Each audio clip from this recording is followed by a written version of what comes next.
কাজ করার ইচ্ছে থাকলে কোনো পদের দরকার পড়ে না, সেটাই প্রমাণ পেলাম আজ বর্ধমানে। উন্নয়নের আরেক নাম প্রদীপ রহমান। 18 নম্বর ওয়ার্ডের প্রদীপ রহমানের উদ্যোগে আগেই তৈরি হয়েছিল হিন্দি ভাষাভাষীদের জন্য সূর্য মন্দির। এলাকার মানুষদের সুবিধার্থে সেই সূর্যের মধ্যে চারিপাশে সৌন্দর্যের কাজ তিনি করেছিলেন পৌরসভাকে সঙ্গে নিয়ে। এই ছট পুজো উপলক্ষে তিনি আবারও হিন্দি ভাষাভাষী মানুষের জন্য আলো এবং পরিষ্কার পরিচ্ছন্নতার দিকে নজর রেখেছেন। 18 নম্বর ওয়ার্ডের কাউন্সিলর প্রদীপ রহমান আমরা দেখেছি বিভিন্ন ধর্মীয় অনুষ্ঠান, কালী পুজো, দুর্গা পুজোর সঙ্গে ঈদ, এর সময় এলাকার মানুষদের জন্য তিনি সজাগ থাকেন। তিনি নিজের উদ্যোগে কালী পুজো, দুর্গা পুজো এবং ছট পুজো আয়োজন করতে থাকেন এবং প্রত্যেকটি অনুষ্ঠানে গরিব মানুষদের জন্য বস্ত্র বিতরণ, খাদ্য বিতরণের মতো মহৎ কাজ করে থাকেন তিনি।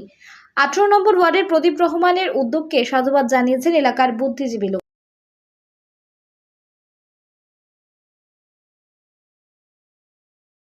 তার এই প্রয়াসে খুশি 18 নম্বর ওয়ার্ডের বাসিন্দা। শুধু নিজের ওয়ার্ড নয়, পার্শ্ববর্তী ওয়ার্ডে কারবালায় নিজের উদ্যোগে এবং নিজের চেষ্টায় কবরস্থানে আলো এবং পরিষ্কার পরিচ্ছন্নতা করেন। এরকম একটি কাউন্সিলর পেয়ে এলাকাবাসীর মধ্যে খুশির জোয়ার ভাসছে। পূর্ব বর্ধমান থেকে বিজয় কুমার রামের রিপোর্ট, সংবাদ বর্ধমান ডিজিটাল নিউজ।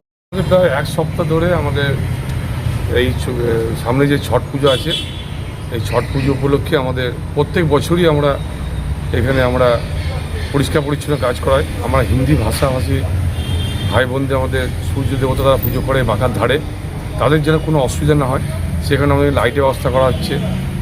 এখানে ঘাটটা পরিষ্কার পরিচ্ছন্ন করা হচ্ছে, মন্দিরটা রং করা হচ্ছে। এই মন্দিরটা আমরা করেছি। আগে এই যে ঘাটটা দেখছি, এই ঘাটটা আগে কাঁচা ঘাট ছিল, খুব অসুবিধা হতো। আমার হিন্দি ভাষাভাষী ভাই বোনরা পাকা ঘাটের জন্য করেছিল, সেটা বর্ধমান পৌরসভা সহযোগিতা করতে পেরেছি। এবং ঘাটটা আরেকটু বড় হলে ভালো হয়, 30 মিটার মতো বাড়ালে খুব ভালো হয়, সেটাও আমরা পৌরসভা দরখাস্ত জমা দিয়েছি। আমরা আশা করছি যে তাহলে একটু চাপটাও কমে যাবে, তারা এখানে এসে পুজো করতে পারবে। শুধু ছট পুজো না, বিভিন্ন পুজোই আমাদের ঘাটেতে। কত মানুষের সমাগম হয় আপনার এই পুজো? প্রায় এখানে প্রায় 2000 লোক মতো আসবে। তো এই যে ঘাটটা, এই যে একটু জায়গা কম মনে হচ্ছে, তো একটু বাড়ালে একটু উপকার হবে সাধারণ মানুষের। এটা বর্ধমান পৌরসভা দরখাস্ত আমরা দিয়েছি, ওরা ওনারা বলেছেন যে করে দেবো বলেছেন। একটা সেই আগামী বছর নিশ্চয়ই ঘাটটা একটু বড় হয়ে যাবে। আপনি ভালো লাগে, আপনাদের মতো মানুষও তো আমাদের পাশে এসে দাঁড়ায়, সাংবাদিক বন্ধুরা, আপনিও আসেন আমাদের পাশে। আমি সকল হিন্দি ভাষাভাষী ভাইদের আমি ছট পূজা অগ্রিম হার্দিক অভিনন্দন জানাচ্ছি। আপনাদের ছট পুজো ভালোভাবে কাটুক। সামনে যেমন আমাদের দীপাবলি, দুর্গা পুজো ভালোভাবে কেটেছে, ঠিক ছট পুজোটা ঠিক আমরা এইভাবে আনন্দ করব। এবং মানুষ যখন কোনো কাজ করলে ভালো বলে, তখন আরও মনের মধ্যে আরও উৎসাহ বাড়ে, কাজ করার আগ্রহ বাড়ে। কী করে মানুষের পাশে থেকে ভালো কাজ করব সেটাই চিন্তা করি এবং সারাদিন মানুষের জন্য কাজ করব এটাই সবসময় ভাবি। এবং এলাকার প্রত্যেকটি ব্যাপারে আমি আমাদের চ্যানেলের মাধ্যমে বলতে চাই, যখন আমার ডাকবেন তখন পাশে পাবেন। শুধু ছট পুজো না, আমরা দুর্গা পূজা, কালী পূজা থেকে আরম্ভ করে, ঈদ থেকে আরম্ভ করে প্রত্যেকটি অনুষ্ঠানই আমাদের কর্মীরা, আমি নিজে থেকে সব কিছু আমরা করি। মানুষের ভালোবাসা, মানুষ ভালোবাসে বলে তো কাজ করার ইচ্ছা হয়। আর ছোটো থেকেই সমাজসেবামূলক কাজের সঙ্গে আমি যুক্ত ছিলাম। তারপর যখন রাজনীতি আসি তখন আরও বেশি করে চাপ বেড়ে যায়, তখন আরও মানুষ পাশে থাকি এবং আমার এলাকার মানুষ আমার পাশে থাকে।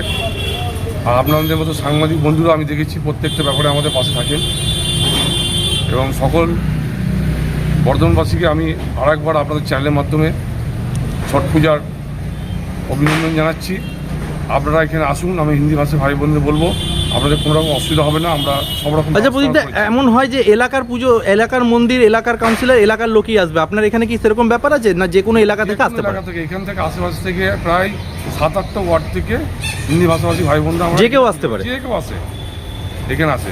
তার জন্য ঘাটের জন্য কি অগ্রিম কিছু বুকিং করতে হয়? না, অগ্রিম কোনো বুকিং করার ব্যাপার নেই। এই যে বললাম, ঘাটটা আরেকটু বড় হলে আরেকটু সুবিধা হতো। ঘাটটা সামনে বছর আরেকটু বড় করে নেব।